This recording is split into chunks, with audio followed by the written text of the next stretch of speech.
Willie, won't he do it? Willie, won't he do it? Hey y'all, Bria here, and I think I'm live now. Let me see. I want to make sure that y'all can see me because it was loading for a second. I think we're good. Okay, perfect. Well, hey y'all, Bria here, and welcome to another episode of Book Club with Briamaine. For those interested, last time we were here, I was reading Babylon Sisters by Cleage, and as a little recap, it was pretty much a single mother who was trying to get her daughter into college. The daughter was going through some heartbreak, um, and the mom just kind of wanted. We shall see. We shall see. All right. Phoebe is going to have to get over herself. My solution may not have been the best one, but she's always had 100% of me, and she has a great godfather in my best friend, Louis. Louis is the only other person who knows Phoebe's real father, but he had been sworn to secrecy by me right after I told him I was pregnant. I knew I could trust him. We'd been keeping each other's secrets for years. We first met as infants when our mothers, who were best friends and lived around the corner from each other by design, delivered us within a few months of each other. Louis arrived in the fall, and I made my appearance on what is now Martin Luther King Jr. Day, but back then was only January 15th. We were thrown together immediately, and there is an ample photographic evidence of us grinning in the bathtub, naked as jaybirds, or napping in the same crib, piled up together like puppies. Our mothers found these photographs endearing. As teenagers, we found them mortifying. As adults, they provided us with hours of teasing as well as evidence of our lifelong bond. We tried to go steady once when we were 13, but it was a disaster. We called it off after one excruciatingly awkward kiss, renewed our pledge to be friends for life, and never looked back. Louis was the only person I considered asking to go with me to the clinic. He was standing right beside me when they did the pre-abortion sonogram and showed me the little peanut-shaped thing that was, or was not, going to grow up to be a real live baby, depending on what I decided in the next few hours. He held my hand when we sat there, surrounded by every kind and color and class of woman, some with partners, some with friends, some grimly alone, all just waiting. He heard them finally call my name and felt my hesitation just like I did. And when I turned to him in tears and told him I didn't want to do it, he just hugged me real hard and took me home so I could tell my mother.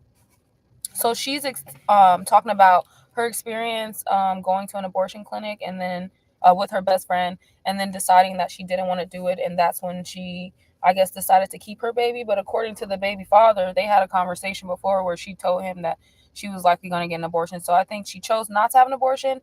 She chose to keep the baby. And then she just never told the daddy about it and didn't tell the daughter about the daddy. Her reaction didn't worry me. My mother had been wealthy and unconventional all her life. She was only 18 when she fell in love with my father, a professional gambler twice her age. Horrified, her parents disowned her and moved to Florida. She married my father immediately, and when she got pregnant with me 2 years later, he brought her this house. She spent most of my childhood traveling with my father while I stayed with a series of nannies until I was 13 and convinced them I could stay by myself. Once she determined having a baby was really what I wanted, the idea of a grandchild delighted her. She encouraged me to give up my ratty little student apartment and move in with her. She had plenty of space, and she was lonely in that big old house. For my part, I was talking a lot bolder than I felt. I knew raising a child alone was a huge responsibility, and I had sense enough to welcome her assistance. As for the identity of the father, she didn't press me. My mother and I settled on a version of don't ask, don't tell that suited us both. So I guess when she decided to have her baby and told her mom was excited about the baby, but they kind of just was like, don't ask, don't tell about the father. Let's just like forget he even exists. That's what it seems like to me. Too bad she wasn't around tonight, I thought, opening the door of the West End News and stepping inside. Maybe she could help me make her granddaughter stop asking the one question I was not prepared to answer. In the meantime, I'd grab the New York Times and a few fashion magazines for Phoebe as a peace offering. Maybe spending a few hours with the rich, famous, and disturbingly thin would take her mind off her troubles in my past. Otherwise, it was going to be a very long night. So that was chapter 4, y'all. She's walking through the West End, getting, newspaper, little treats here or there, trying to just not even address the fact that she has not told her daughter who the father is and she knows. So, I don't know, y'all. Tell me how y'all feel about that in the comment section. Do you think it's like someone's right to know? Or do you really think it's up to the mom's discretion? Because you never know. It could be a situation where the father's not like or maybe he's a violent person or something like that. I don't know. I'm sure there could be some reasons why you wouldn't want to tell your child, but I'd love to hear what you guys think. I think overall, I think if the child, deserves to know. Like, we all come in this world alone, for the most part, and I feel like, you want to know who your mom and dad is. That's where everything starts. Yeah. If you guys hear stuff falling or crashing down, like, I don't know what's going on. It looks like it's about to storm or something crazy. But yeah, that's what that is. Anywho, we're going to continue on to chapter 5 and keep pushing through this, guys. I apologize if it's buffering or if you guys have to catch the playback. I don't know. But with these book clubs, I'm just going to push through them.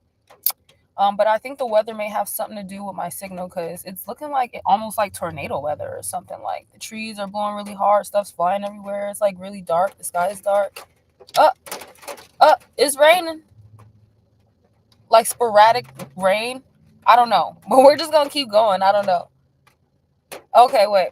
Jason says big rain coming. Okay, yeah. I didn't even check the weather. So I'm like, maybe that's what's going on. I guess this is a great day to do book club. Just sit in the car and read. I don't know if you guys are going to hear the rain attacking my car or not. But I'm just going to try and speak up. It might be like a soothing background noise. Who knows? But when I catch the playback, this is going to be mad interesting.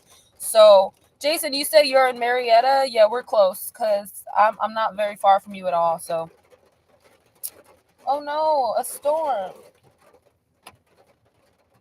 I don't know if you guys can see. Hold on. No, you can't see her. You can see her little foot. Hold on. That's her foot. Toffee is up in the back, knocked out, but she ran to the car like scared. I was like, what's up with you? Because usually she loves being outside. I guess because she knew, honey. She's like, the rain is coming. All right, well, let's keep pushing through this book club, y'all. I got 3 more chapters to read. Not too long. We're going to do chapter 5, 6, and 7. And I already looked. Chapter 7 is like 3 pages. I'm like, what in the world? So let's keep going and let's find out how this conversation with Phoebe goes and her mom. Chapter 5. When I got home, my daughter had left a short note. I'm at Lewis's house. I'll be late. She didn't even sign it. To tell the truth, I was relieved. Lewis had limitless patience for Phoebe's dramas, major and minor. I probably wouldn't have survived her adolescence without him, and tonight he was just the port in a storm she needed. I put the newspaper in my office, took the magazines upstairs, and laid them on her bed.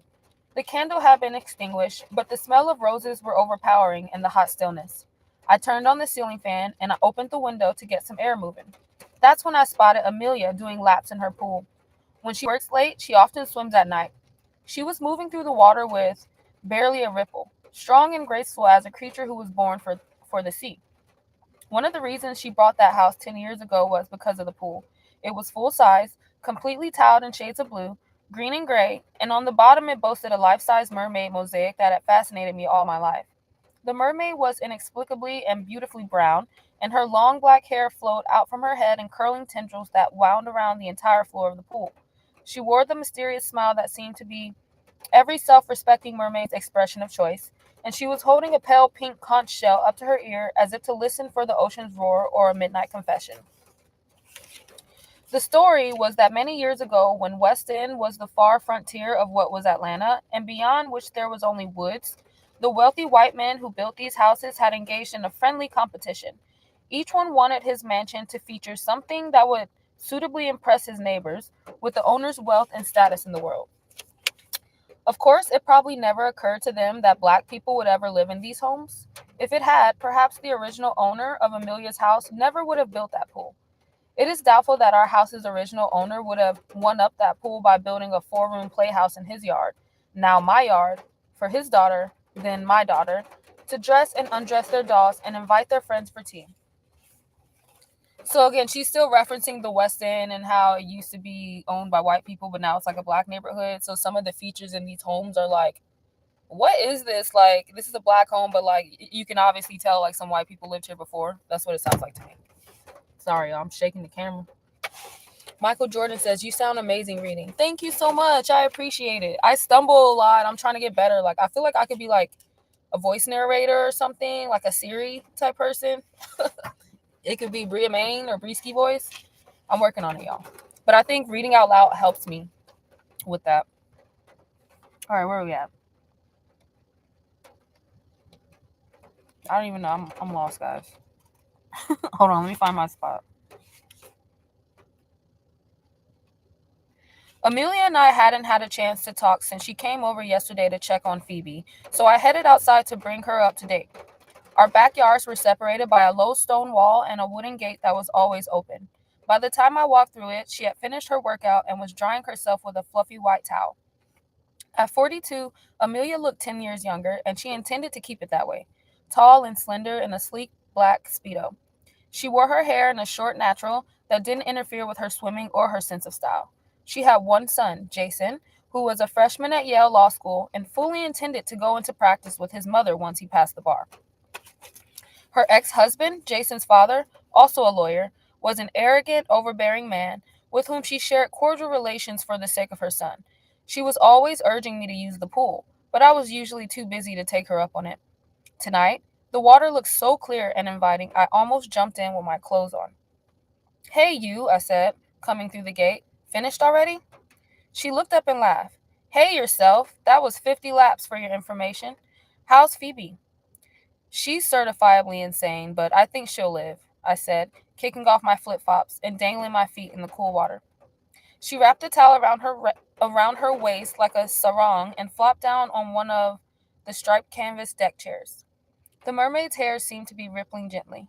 "Still in mourning?" "Sort of.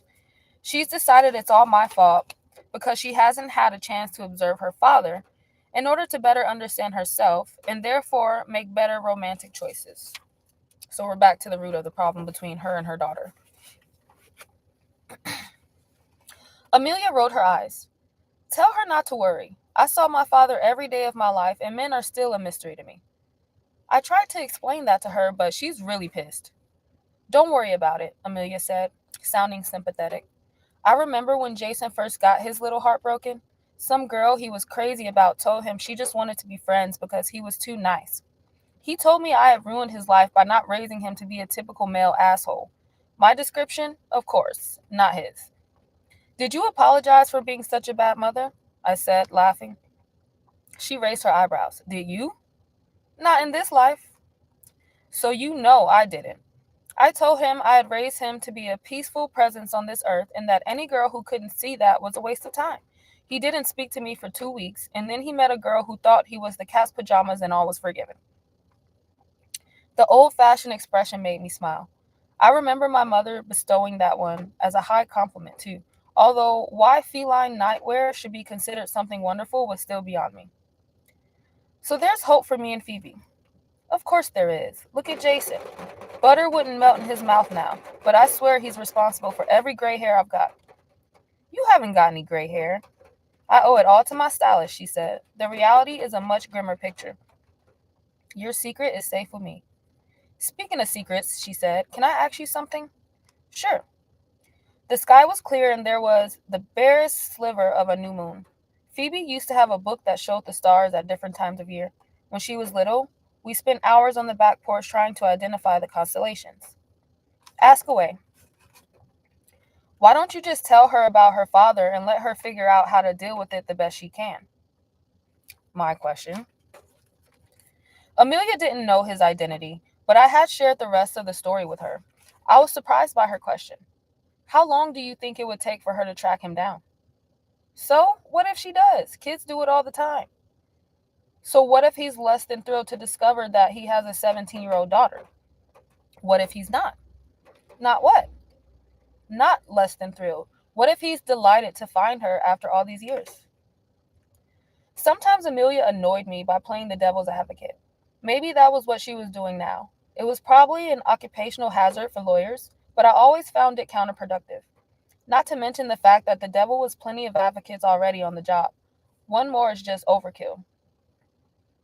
"You make it sound like he's been searching for her or something," I said. "Trust me, this isn't that story. The last thing he wants is to take on the responsibility of a teenage daughter. When I told him I was going to have an abortion, he couldn't get on that plane to Ghana fast enough." Sometimes men change when they see 40 staring them in the face, she said. It's a mortality thing. Amelia seemed to be suddenly on the side of complete disclosure, although she had never before expressed an opinion on the matter, other than to show mild surprise when I explained that my solution had been to falsely claim multiple partners as a way of throwing Phoebe off the track. She suggested that simply refusing to reveal the name might have been a better way to go, but she respected the creativity and thoroughness of my approach. Yeah, she could have just been like, I'm just not going to tell you who your father is, but instead she's just like, oh, it could be like John, Jack, Jim, James. It could be any of them. I'm like, why not just be like, I don't want to tell you? Instead of being like, I'm out here thought bopping around. She'd rather her daughter think she's a thought bop. That's crazy to me. I'm like, just tell the girl. What the hell going on? Sorry, y'all. I be taking these pauses so I can give my opinion. If you have an opinion, let me know in the chat.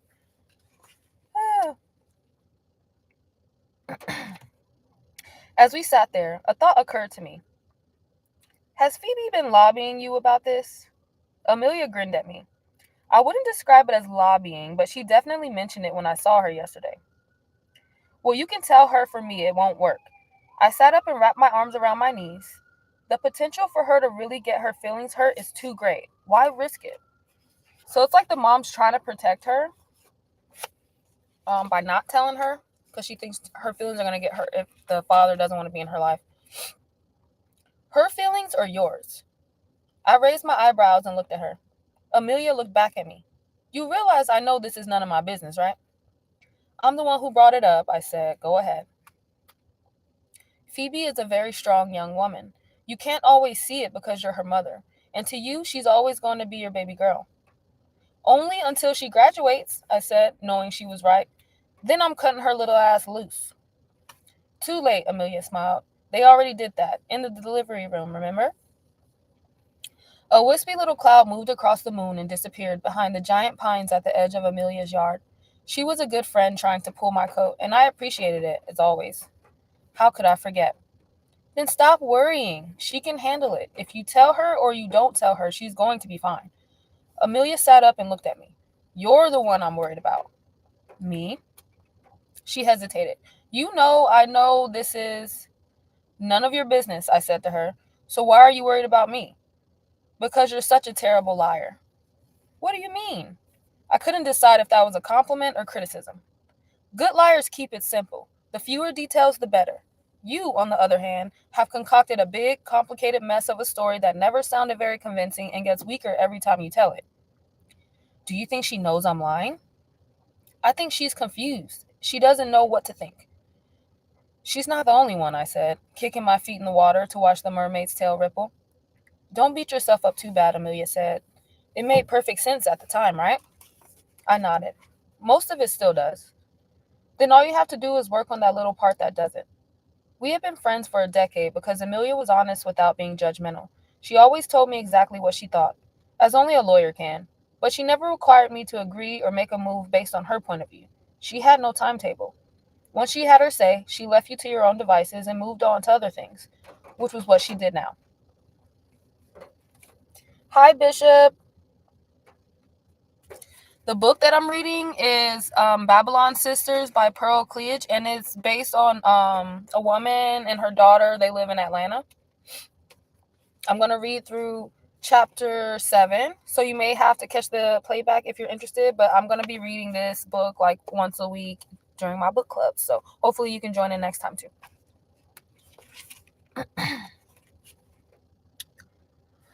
Where was I at? So, did you talk to Sam Hall yet? I was glad for the change of subject. He called me tonight. Thank God, he was driving me crazy. Where do you know him from?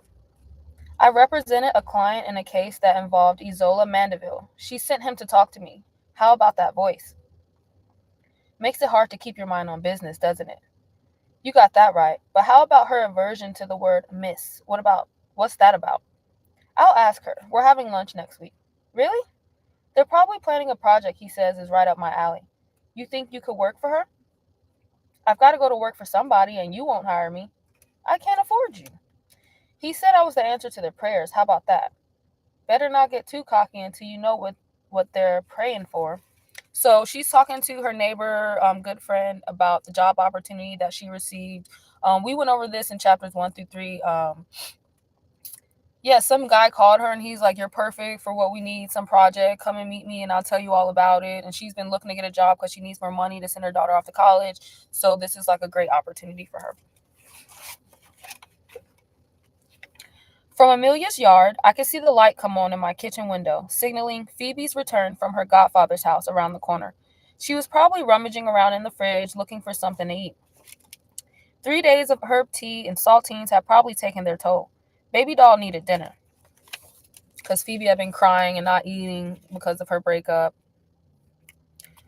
"Well, I know what I'm praying for," I said, standing up and hoping my daughter's visit to Lewis had improved her disposition. "What's that?" I leaned down and gave Amelia a quick kiss on the cheek before heading home. Wisdom, patience, and tuition money. Not necessarily in that order. "Just be yourself," Amelia called after me, and I knew she was right.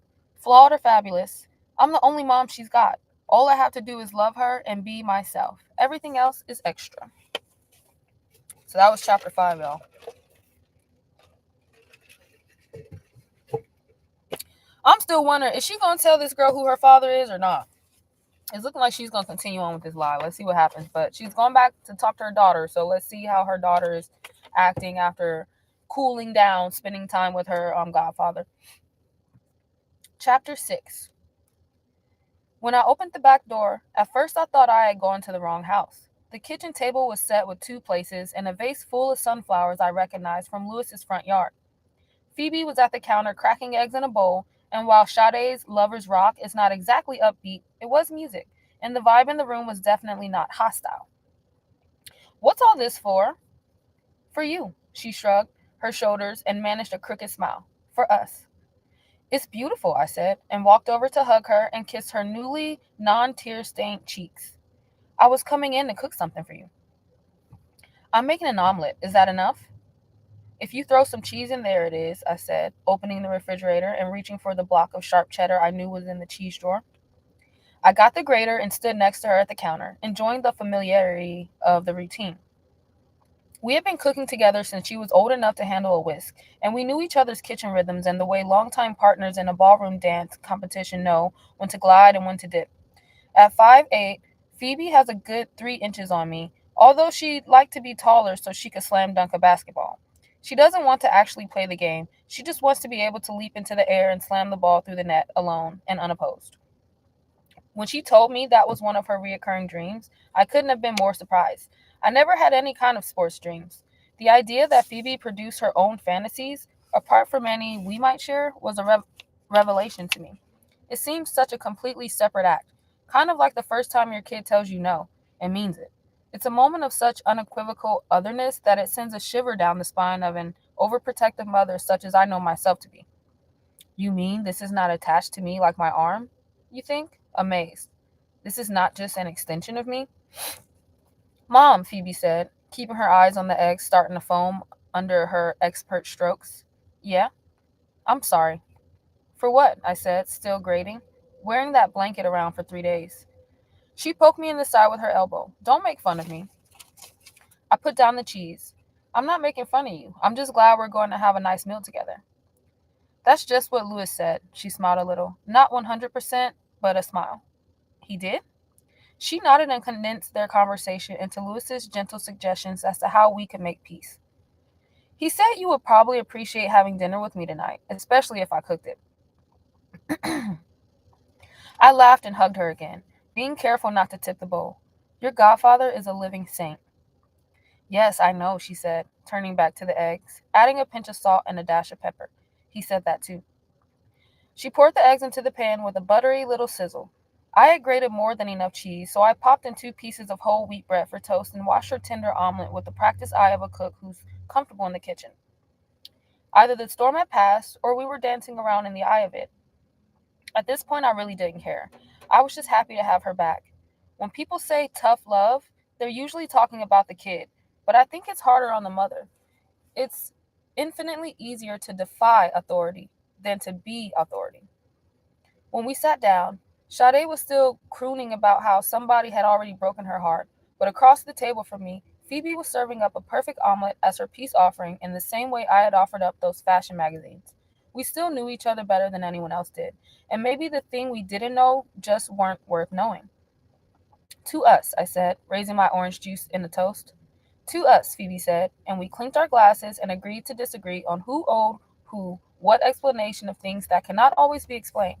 At least for the moment. A peaceful meal was all we required. Okay.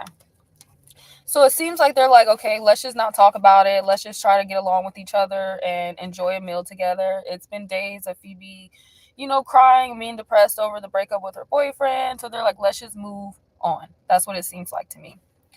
So, like I told you guys, I'm going to read through chapter 7.